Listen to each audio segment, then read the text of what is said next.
मालूम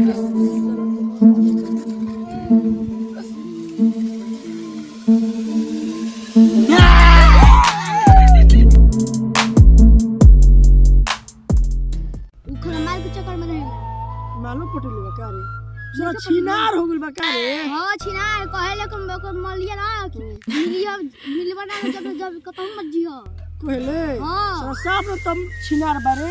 चलो चलो हमारी देरी हो गई। हातना लेट हो गेल का करत ले कोनी ना कि भोर ही चले के बाद नदी घूमे। मान सरियावत रही। अरे भोसड़ी के कुछ लेके निकल आई ला कौन सामान सरिया लगले रे। बाबूजी बाहर जात रह न तो सरियावत हां तार बाबू जाना बाहर जाता न बुढ़ा गुनो न बारे तू अरे चल जल्दी देरी होता सारा सामान चल सामान दे चल।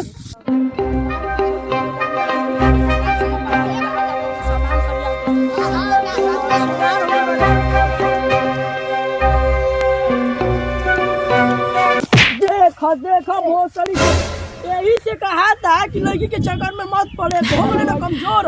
हां के कह चक्कर चल चल आओ ये का बात बा जाते हैं नदी घूमे तो जाता है तो ज्यादा हेनी घूम लिया नदी के तीरे मत दिया जा।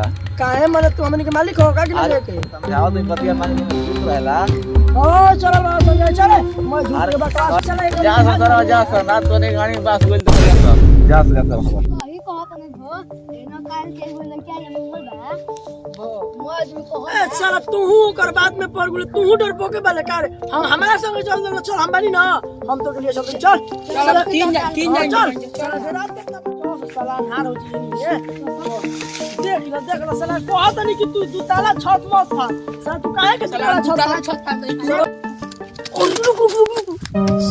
अरे साला वो दुनिया सोही कहत रहल हो अबे मोर दे हो रे साला ए वाले काट दे चलो ना कहां तो भाई जाओ चला।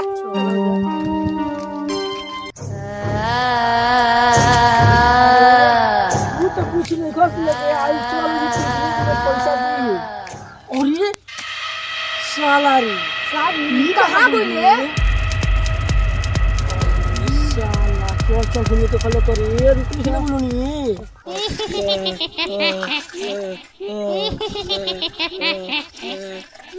साला कहां गोल बानी घरे ना भागुली केला ओ डरन इस साला लो पता नहीं साला दे रहा है कि भाग नहीं के गोली के जाने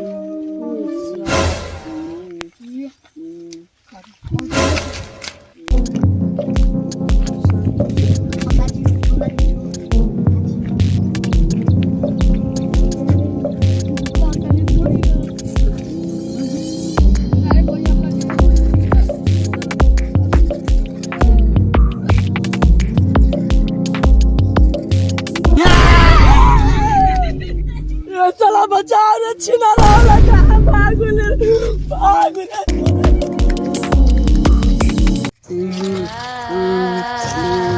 अपन नहीं नदी में बोली रे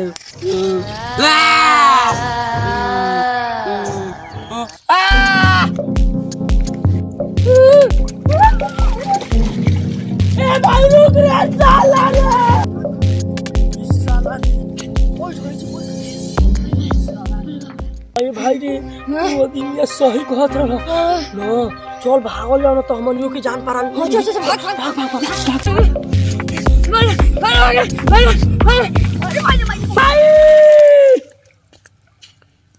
हे भगवान तू का कोइलो हो हमारे चलते दोनों की जान चली गई।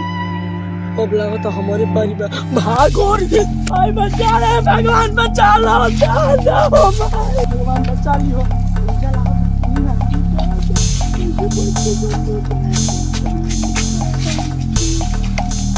बचा लियो हमारे के ओ